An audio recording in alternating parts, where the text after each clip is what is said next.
como en Harper, antes en la edición 14-15, que aparecía este tema de la célula, pero después de eso la quitaron. Oigan, pero es bien importante que ustedes conozcan sobre la célula, ¿verdad? Y todos sus componentes. Entonces, para cuestión de evaluación, si me preguntaran, doctor, y para el examen, ustedes les voy a subir la clase y de ahí pueden leerla, porque de aquí voy a sacar las preguntas. Oigan, ¿verdad? Doctor, pero si quieren leer el capítulo de Laguna y Piña, pues lo pueden leer también, ¿ok? Doctor, una pregunta. Sí, díganme. ¿No cree que puede ser un poquito más grande? Es que fíjese que casi no se ve. No lo entiendo. Ahora sí. Gracias. O sea que como esta es una parte de letra de un libro, pero ya las otras diapositivas ya van a ver mejor, ¿ok? Gracias. Entonces, esto es más que todo Laguna y Piña tiene eso, de estos conceptos claves, ¿verdad? Entonces vamos a hablar sobre las células, vamos a hablar sobre cuáles eran las células, las primeras que se llamaban procariotas y las que evolucionaron posteriormente, que son ahora lo que se le conoce como célula eucariota, que la palabra pro significa antes y eu significa propio. Entonces, supuestamente esta quiere decir que son las primeras células, las primeras procariotas, antes del núcleo. Entonces, pero realmente lo que significa es que las células procariotas no tienen membrana nuclear y todos los organelos están dispersos en su citoplasma, a diferencia de la eucariota que ya posee membrana nuclear y todos sus organelos están colocados ya de una forma ordenada, o sea que no están dispersos en la célula. Vamos a hablar un poco sobre la Escherichia coli, que es una bacteria que se ha tomado como referencia para el estudio de la célula, ¿verdad? Es una bacteria procariota, bien sencilla, que nos sirve para conocer un poco sobre la célula. Y vamos a hablar un poco de la microbiota, que es parte de la microflora o los microorganismos que habitan en nuestro cuerpo, a nivel de la piel, a nivel de las cavidades, a nivel de la garganta, de las fosas nasales, del oído, de los genitales, etcétera. ¿Ok? Entonces, el reconocimiento de la relación entre la estructura molecular y la función de la célula es bien importante, principalmente ahorita que vamos a iniciar el estudio de la bioquímica, porque a nivel de las células es que van a llevar a cabo todas las reacciones enzimáticas. ¿Ok? Entonces, a finales del siglo XVII y a finales del siglo XVI y principios del siglo XVII, alguien ha dejado encendido un micrófono, tal vez lo puede apagar un momento, por favor. Hans Christian Gram y Zacharias Hansen fabricaron el primer microscopio compuesto, pero este microscopio, el primero que lo diseñó fue este autor, que es Antoine van Leeuwenhoek, ¿verdad? Jóvenes, ¿me escuchan? Alguien ha dejado encendido el micrófono, tal vez lo pueden apagar un momento, por favor.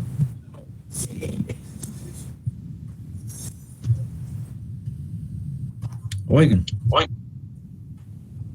Sí, ya lo apagaron, porque me hace interferencia aquí con el sonido de la clase. Muy bien, entonces les decía yo que fue este autor, Antoine van Leeuwenhoek, que él no fue un científico, sino más bien fue un vendedor de telas, ¿verdad? Entonces él utilizaba para examinar las telas un aparato para detectar la calidad, ¿verdad? Y a partir de ese aparato fue que se elaboró el microscopio. Cuenta la historia que él un día le dio diarrea y entonces se le ocurrió visualizar sus heces y logró ver a microorganismos, ¿verdad? También vio su propio semen y él fue el primero en descubrir los espermatozoides, Antoine van Leeuwenhoek, ¿verdad? Entonces, gracias a él fue que se inició el estudio de la microscopía y se elaboró el primer microscopio. A Roberto Hooke, que era inglés, a él lo que hizo fue utilizar el primer microscopio que él mismo diseñó para examinar diversas estructuras, incluyendo un corte de corcho, y ahí pudo él distribuir o distinguir todas las partes que componían eso, y de ahí empezó el estudio de las células, ¿verdad? Y aquí lo pueden ver, él es Antoine van Leeuwenhoek y utilizaba este instrumento para ver las telas. Aquí había un lente, ¿verdad?, en esta parte, que era a través del cual él podía visualizar, ¿verdad?, la calidad de las telas, y este es el primer microscopio que utilizó Hooke para poder ver el corcho.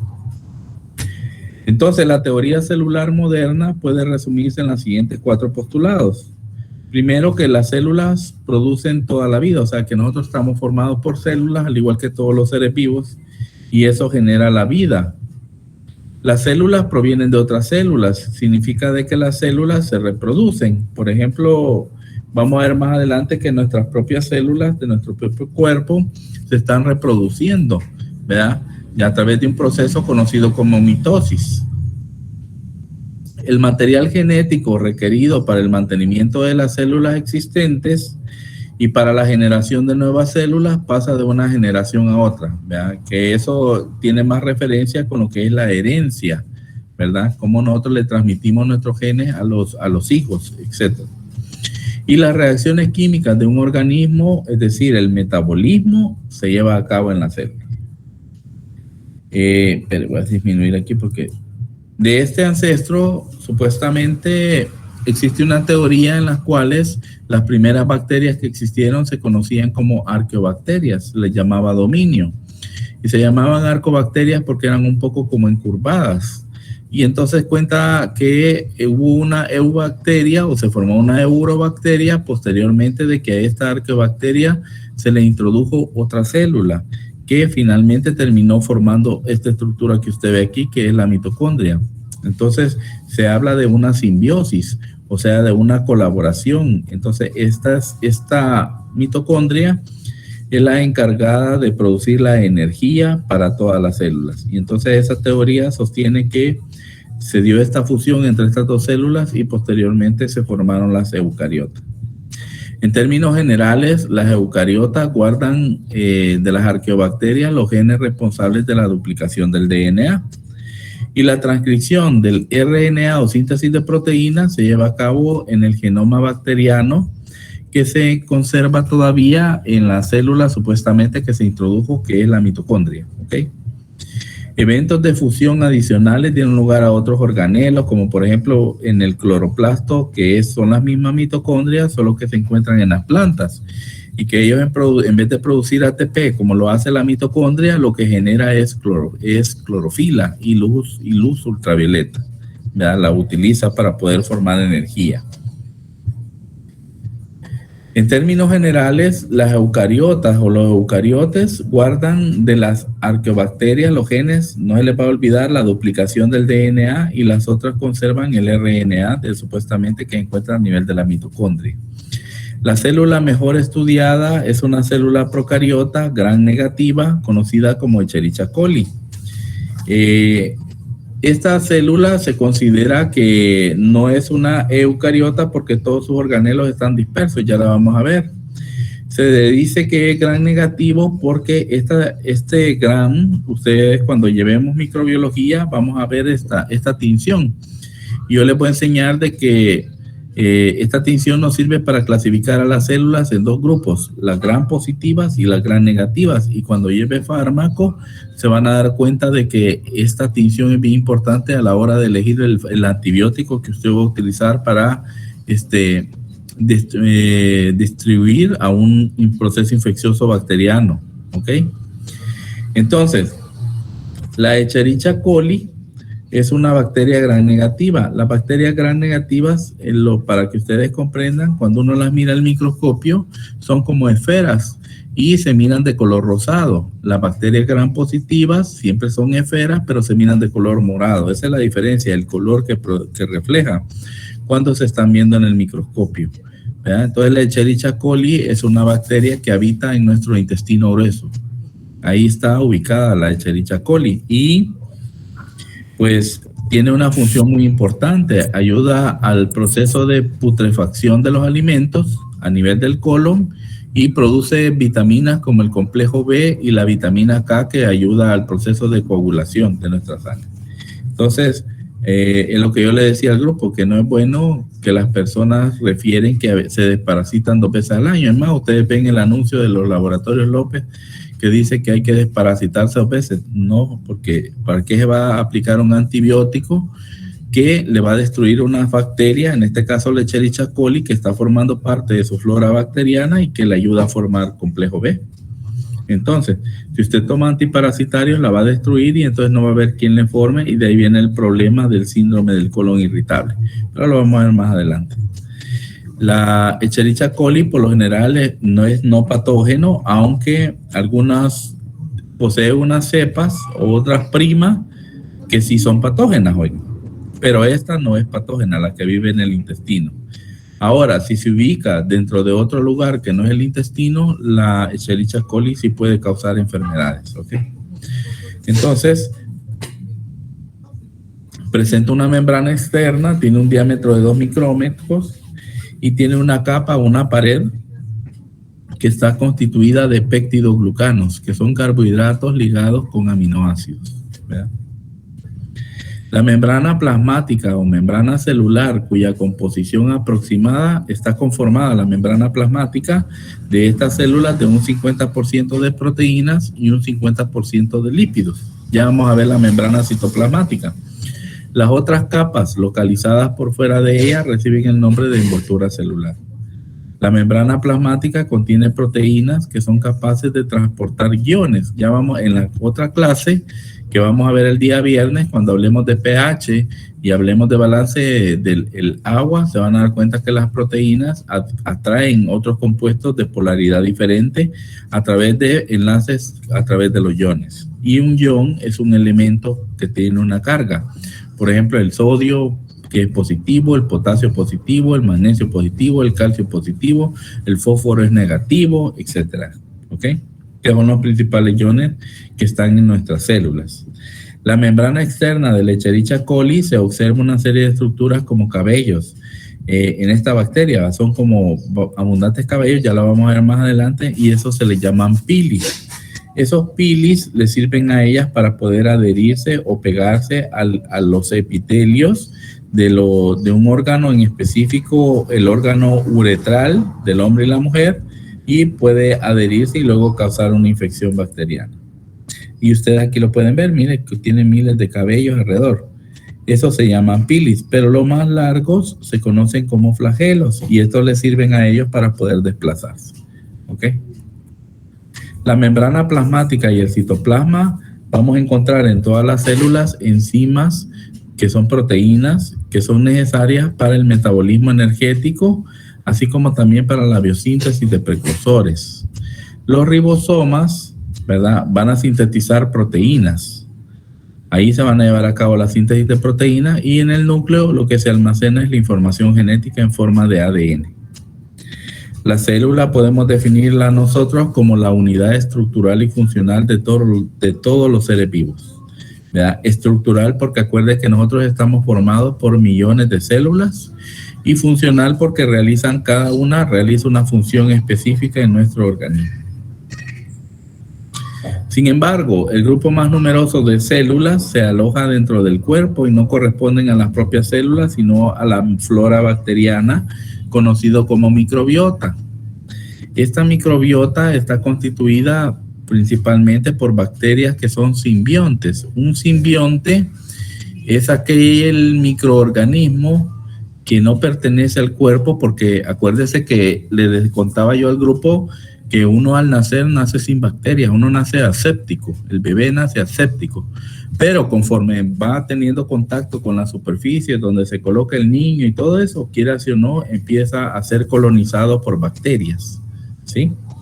Entonces, por eso se llama simbionte, porque es un microorganismo que no pertenece a nuestro cuerpo, pero que vive con nosotros, ¿verdad? Y no nos causa daño.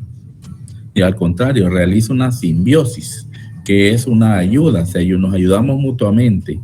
Nosotros les proporcionamos la energía a ellos a través de la alimentación, y ellos nos ayudan a nosotros formando complejo B, vitamina K, y haciendo que las heces se formen bien. ¿Ok?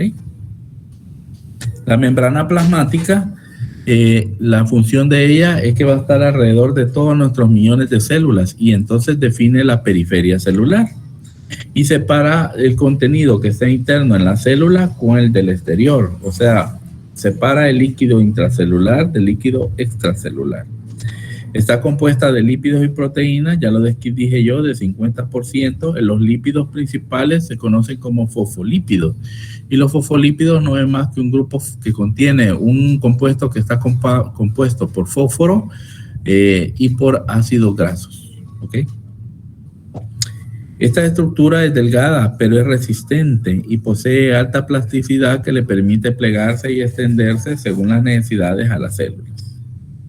La gran flexibilidad de la membrana plasmática se debe en parte a que sus componentes lípidos y los lípidos y las proteínas no están unidos de una forma, o sea, a través de un enlace que se conoce como covalente, y eso le permite a ella poder ser más flexible. Aquí podemos ver una membrana citoplasmática.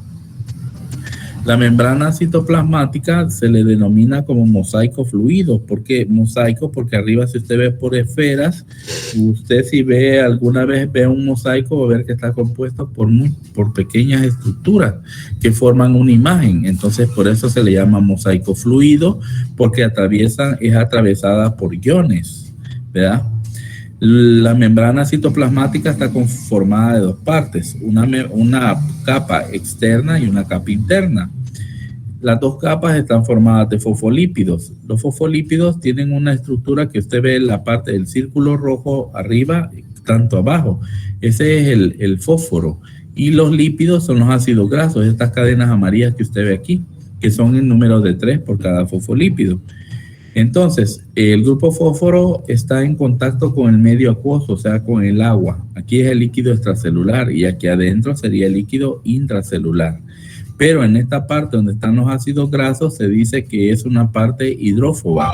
Significa que no permita que penetre el agua, ¿ok? O repele el agua. Las proteínas, hay proteínas que atraviesan completamente la membrana y forman conductos. Y hay otras proteínas que solo están en la superficie y funcionan como receptores, ¿ok? El interior hidrófobo de la membrana celular constituye una barrera libre de paso a compuestos polares o con carga. Bien, eso le da ciertas permeabilidad. Por ahora se dice que la membrana plasmática es semipermeable. Semi porque deja pasar otras cosas y otras no. La membrana plasmática presenta polaridad. Esto es la composición de la cara externa de la membrana es distinta a la cara interna, que ya les expliqué yo, por los fosfolípidos. ¿Ok? La diferencia de las bacterias, las que consideramos eucariotas, son diferentes a las procariotas porque las eucariotas sí poseen membrana en todos sus organelos, membrana nuclear, membrana en la mitocondria, membrana en los ribosomas, membrana, y están colocados de forma ordenada, a diferencia de las procariotas, en el cual estos organelos están dispersos, no están ubicados en un sitio definido. El citosol es la parte líquida de la célula, está compuesto, está limitado por la membrana plasmática y está constituido por una solución acuosa de compuestos hidrofílicos, sustancias insolubles y partículas en suspensión, ¿verdad? Por lo tanto, este citosol tiene la consistencia como de una gelatina o una gel, oigan. Ahí se encuentran, en esa gel se encuentran suspendidos iones, enzimas, moléculas de RNA, metabolitos, etcétera, y ahí se llevan a cabo reacciones químicas. Los ribosomas son estructuras esféricas, ya las vamos a ver, que posee la célula internamente y cuya función principal es la de producir proteínas, ¿ok? Ahí se lleva a cabo la transducción del material de RNA para empezar a elaborar las proteínas, ¿ok? Estos son máquinas enzimáticas, también poseen enzimas en las que se realiza la síntesis de proteínas, condición en la que se observa agregados llamados polisomas o polirribosomas. El núcleo o su equivalente, el nucleoide, que es otra estructura, o sea, ahí lo que vamos a encontrar es material genético como ADN. Las células que contienen una envoltura nuclear se les llama eucariota y las que no lo tienen se llaman procariotas. Y aquí podemos ver el núcleo, podemos ver que tiene su membrana nuclear, posee unos poros a través de los cuales entran y salen ciertos iones o elementos de ARN. Luego tenemos el retículo endoplásmico liso y rugoso. El rugoso se llama rugoso porque estas esferas que usted ve pequeñitas aquí son ribosomas, tiene muchos ribosomas, por lo tanto el retículo endoplásmico rugoso, que es una serie de membranas, ¿verdad?, que se comunican, aquí se producen proteínas. Tenemos el retículo endoplásmico liso, que aquí lo que se produce son grasas, y tenemos el aparato de Golgi, que es una serie de canales, ¿verdad?, que sirven para almacenar ciertos nutrientes. Tenemos los ribosomas, tenemos la membrana citoplasmática, y todo eso es el citosol. El nucleolo es una región especializada del núcleo en donde se encuentran numerosas copias de DNA. Posee la información para la síntesis del RNA de los ribosomas. El núcleo también podemos encontrar la cromatina, ¿verdad? Se llama cromatina como que es una tira alargada, y cromo color, por eso es una tira de colores, así significa cromatina. Cuando la célula se va a dividirse, esta cromatina se condensa, o sea que se vuelve bien ancha, oiga, para que me comprendan. Y después de esto se separan los cromosomas y cada uno de ellos va a formar una propia célula, porque va a contener el material genético de las dos, son idénticas. El número de cromosomas es específico para las células de cada especie. Las células humanas contienen 46 cromosomas, ¿verdad? A diferencia de los gametos, que entonces como poseen 46 cromosomas, se les conoce como diploides. Oiga. Los gametos, como poseen nada más la mitad, que son 23 cromosomas, tanto el óvulo como el espermatozoide, cuando se unen forman los 46. Y entonces, como ellos lo poseen la mitad, se les conoce o se les denomina a estas células haploides. Durante la reproducción sexual, dos gametos haploides se combinan formando una célula diploide, que es el huevo cigoto, que posteriormente se va a implantar en la cavidad uterina. Síntesis de proteína. Los ribosomas se va a llevar a cabo la síntesis de proteína. Son grandes supercomplejos de RNA y proteínas, constituyen el sitio donde se lleva a cabo dicha síntesis. En los seres vivos está constituido de dos subunidades, una RNA ribosomal y uno que se denomina sitio catalítico, que es donde se lleva a cabo la formación, la unión principalmente de aminoácidos y se forman las proteínas. Alrededor de la mitad de los antibióticos producidos en la actualidad, como por ejemplo los aminoglucósidos, las tetraciclinas, eritromicinas, a diferencia de las penicilinas que inhiben la pared de las bacterias, esto lo que hace es inhibir los ribosomas y evitan que la bacteria produzca proteínas, por lo tanto se muere por eso. ¿Okay? Y aquí pueden ver un ribosoma, sus dos partes son asimétricos. El retículo endoplásmico es una red tridimensional de cisternas, ¿verdad?, membranosas que se localizan en todo el citoplasma. En este caso existen de dos tipos, retículo endoplásmico, rugoso y liso. El rugoso ya les dije que es rugoso porque contiene abundantes ribosomas, por eso es que ahí se lleva a cabo la síntesis de proteína, en el retículo endoplásmico rugoso. En el páncreas exógeno, las células presentan abundante contenido de estos organelos, por ejemplo, de retículo endoplásmico, y por eso se fabrican, porque en el páncreas se fabrica principalmente lo que es enzimas, y las enzimas son proteínas. El retículo endoplásmico liso, ahí no se sintetizan proteínas, ahí lo que se sintetizan son lípidos. Cuando veamos la síntesis de colesterol, vamos a acordarnos de esto y les puedo decir yo, mire, la síntesis inicia o se lleva a cabo a nivel de retículo endoplásmico liso. ¿Okay? También ahí se llevan a cabo metabolismo de fármacos, compuestos tóxicos y la síntesis de materiales de secreción. En algunas células, el retículo endoplásmico se especializa en el almacenamiento y la liberación rápida de iones, que son importantes para la célula. Por ejemplo, en el caso del músculo esquelético, ahí en el retículo endoplásmico se almacena el calcio, y como el músculo está contrayendo de la fibra de actina y miosina, el calcio es importante para que se puedan desplazar una sobre otra, y si eso se da el proceso de la contracción, y para eso se necesita calcio, ¿verdad? Entonces, ¿dónde lo almacena la célula muscular? En el retículo endoplásmico. El aparato de Golgi es una estructura, ¿verdad?, membranosa también, que forma una serie de cisternas, al igual que el retículo endoplásmico, pero estas cisternas se llaman dictiosomas. Cuando varios dictiosomas, porque parecen conductos curvos, se conectan, forman el aparato de Golgi. Cerca de los extremos de las cisternas, el aparato de Golgi que localizan numerosas vesículas esféricas que sirven para transportar elementos indispensables para la célula. Posee una forma estructural con dos caras, una cara cis y una trans. ¿Ok? La cis está orientada hacia el retículo endoplásmico y la trans hacia la membrana plasmática. Son vesículas que contienen proteínas recién sintetizadas, entonces dependiendo si va a la cara cis, que es el retículo endoplásmico, va a terminar almacenándose esas proteínas, pero si va a la cara trans, va a llegar a la membrana citoplasmática y de eso va a servir para reparar alguna célula que esté defectuosa o alguna proteína que sirve para reparar cualquier organelo o cualquier parte de la célula que esté dañada. Los lisosomas son el aparato digestivo de nuestras células. Ellos contienen enzimas hidrolíticas. Oiga. La palabra hidrólisis significa ruptura de enlaces del agua. Oiga.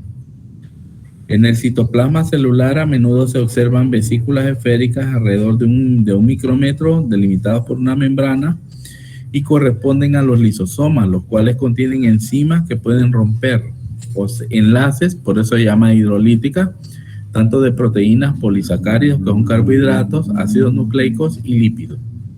Las enzimas de los lisosomas podrían dañar la célula, pero se encuentran dentro de esta estructura redonda que posee una membrana y que lo aísla del medio. Internamente dentro del lisosoma el pH es ácido, pero el pH del citoplasma de la célula es un pH neutro de 7, ¿ok? Entonces, de esa manera se evita que pueda causarle daño a la propia célula. Los peroxisomas, estos peroxisomas destruyen el peróxido de hidrógeno, ¿verdad? El peróxido de hidrógeno no es bueno, es malo, oiga. Es un radical libre, le llamamos, estos radicales se forman por el metabolismo que se lleva a nivel de las membranas citoplasmáticas. Entonces, estos peroxisomas son estructuras, ¿verdad? Son estructuras en las cuales este peróxido que está produciendo una célula entra en estos peroxisomas y es inactivado, ¿verdad? Es inactivado por enzimas que se encargan de inactivarlo, como son las catalasas, la glutatión oxidasa, etcétera, pero se lleva a cabo en estos sitios. Entonces, para proteger a la célula, muchas reacciones que producen se llevan a cabo en estos pequeños organelos llamados peroxisomas, para que la célula no sufra daño. En los peroxisomas se lleva a cabo diversas actividades metabólicas, como la oxidación de xenobióticos. Un xenobiótico es una sustancia que no es un fármaco, pero que puede ser un veneno, que puede ser una sustancia natural y que actúa en nuestro organismo. Es inactivado por un complejo enzimático conocido como citocromo, que son complejos, son en proteínas más complejas. Se llama citocromo P450. La oxidación microsomal de los ácidos grasos y la síntesis de sales biliares se llevan a cabo también ahí. El peróxido de hidrógeno es degradado por enzimas como la catalasa, que es una enzima muy abundante, la vamos a ver más adelante, en los peroxisomas.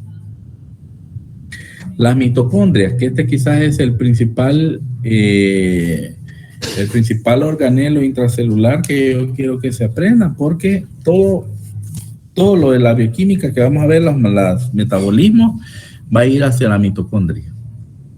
Ellos son las principales fuentes de energía de las células eucariotas aeróbicas. Cuando hablamos de aerobio, nos estamos refiriendo a un proceso que requiere oxígeno.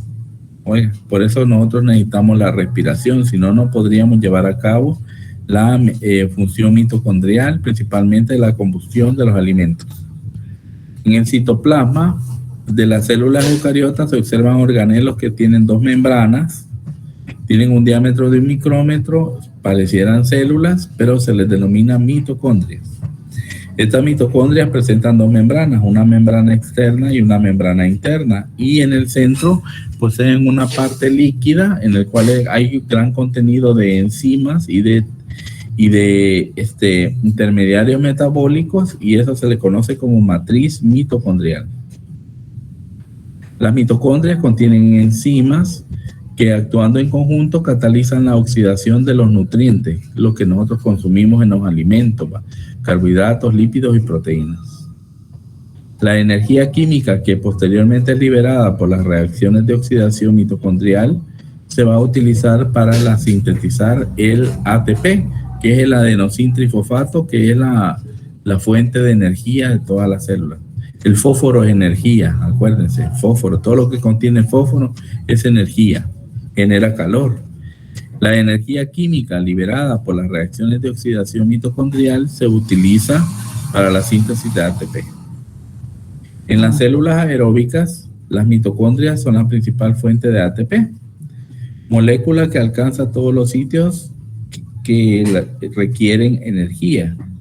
La síntesis y la ruptura de ATP, el ATP cuando se va a descomponer, cuando ya veamos las reacciones, se van a dar cuenta que una molécula de ATP, cuando actúa, dona un grupo fosfato y por lo tanto pierde uno. Si era adenosín trifosfato, al perder uno se conoce como adenosín bifosfato. Si perdiera otro se conociera como AMP, adenosín monofosfato. ¿Okay? Es la reacción celular más importante, libera energía, es indispensable para la realización de importantes funciones celulares. Miren.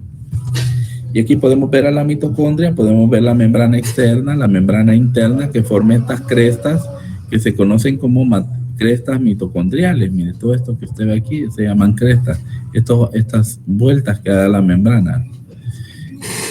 Lo que está interno se llama matriz mitocondrial, que es donde se encuentra también complejo enzimático. El citoesqueleto, al igual que nosotros, las células necesitan tener algo que les dé forma. Y eso es el esqueleto, y como es de las células, se le llama citoesqueleto. Nosotros poseemos nuestro propio esqueleto también. Con el microscopio electrónico se han podido observar diferentes tipos de filamentos de estructuras proteicas que están distribuidos en todo el citoplasma de la célula eucariota y que le ayudan a darle la forma a la célula, ¿verdad? Los cilios y los flagelos, nuevamente los cilios, al igual que los pilis, fíjense bien, los cilios son igual a los pilis, son como pelitos que salen de las células, a diferencia que los pilis sirven para que esta bacteria se adhiera a los epitelios del cuerpo. Pero los cilios no sirven para eso, los cilios sirven para que se mueva. Ya vamos a ver algunas bacterias que poseen muchos cilios y eso le da movilidad, al igual que los flagelos. Los cilios y los flagelos permiten el movimiento de principalmente los protozoarios. Vamos a ver a la entamoeba histolítica, la Giardia lambia, en sus formas invasivas que poseen flagelos. La Trichomona vaginalis, etc. Las células, también los espermatozoides, poseen flagelos y él lo que hace es propulsarlo. O sea que cuando se mueve el flagelo se va moviendo como en pausas. A eso le llama propulsión. Las células ciliadas de algunos órganos o tejidos como la tráquea desplazan líquidos y cuerpos extraños de su superficie durante el movimiento coordinado de los cilios. No sé si ya vieron lo que es los tipos de tejido en anatomía, pero ya tendrían que haber visto los epitelios. Un epitelio es un tipo de tejido que se encuentra, como para que me entiendan, forrando el interior de una víscera. El tejido, el aparato respiratorio, el aparato urinario, el aparato digestivo poseen abundantes cilios, ¿sí? Ellos cilios, algunos sirven para absorber los nutrientes. Entonces, estos cilios tienen movimiento, no son estáticos, principalmente los de la tráquea. Cuando usted ha inhalado polvo o algún microorganismo, es atrapado por el moco porque el tipo de epitelio de la tráquea, acuerde que es un epitelio pseudoestratificado ciliado con células caliciformes formadoras de moco. Entonces están produciendo bastante moco, el polvo o el microorganismo queda atrapado en el moco y es expulsado después por el proceso de expectoración. Y usted ve que cuando usted escupe, ve aquello negro que sale porque lo inhaló, ¿ok? Entonces sirve también para extraer cuerpos extraños. Entonces hay cuadros en los cuales, por ejemplo, existe una disinesia ciliar primaria. La palabra discinesia, dificultad. Cinesia viene de cinética, que es movimiento. O sea, una dificultad de movimiento de los cilios. Primaria porque no es causado por un proceso infeccioso o secundario, sino que nuestro mismo cilio es incapaz de poder moverse. Cuando usted vea la piel en anatomía, le van a hablar que la piel, aunque no lo crea, los vellos que usted mira alrededor de su piel, en los brazos, ellos tienen movimiento y ese movimiento es dado por un músculo, que es el músculo elevador del pelo. Entonces, hay algunas patologías en las cuales no hay movimiento, como por ejemplo el síndrome de Cartagener. Entonces, al no tener movimiento, los vellos que encuentran en la tráquea no pueden retirar las infecciones, el polvo, y entonces la persona padece de unas infecciones severas, que puede llegar hasta una neumonía. También se encuentra en pacientes con este problema de discinesia de los cilios primarios. También se encuentra en pacientes que adolecen esta patología conocida como situs inversus. Y este situs inversus no es más que aquellas personas que tienen sus órganos en el lugar que no corresponden. Por ejemplo, el vaso en vez de estar del lado izquierdo está al lado derecho, el hígado en vez de estar del lado derecho está al lado izquierdo, el corazón puede estar hacia el lado derecho y eso se llama destrocardia, etcétera. ¿Okay? Esta centrifugación diferencial, la función de este procedimiento solamente nos ha servido a nosotros en bioquímica, y en el cual se utiliza sacarosa, un azúcar, un medio que contiene sacarosa, nos sirve para romper la membrana citoplasmática de las células y que queden expuestos los organelos. Y de esa forma nosotros podemos estudiarlos aparte. ¿Bien? Podemos estudiar los organelos a través de este procedimiento. ¿Ya? Y ahí lo pueden ver ahí esquematizado. Y lo otro es sobre los estudios in vitro. Los estudios in vitro no es más que el extraer cierta contenido, suspensión o tener, por ejemplo, obtener cualquier sustancia, cualquier tejido de nuestro cuerpo y examinarlo fuera de él en una estructura que puede ser una probeta o un tubo de ensayo, ¿verdad? Ustedes van a escuchar que en algunas personas se llevan estudios no in vitro, sino que in vivo. Y cuando es in vivo es que se llevan a cabo dentro de la persona misma, ¿ok? No en tubos de ensayo. A eso se refiere la palabra in vivo y la diferencia con in vitro. Ok, entonces la clase llega hasta aquí. Ahorita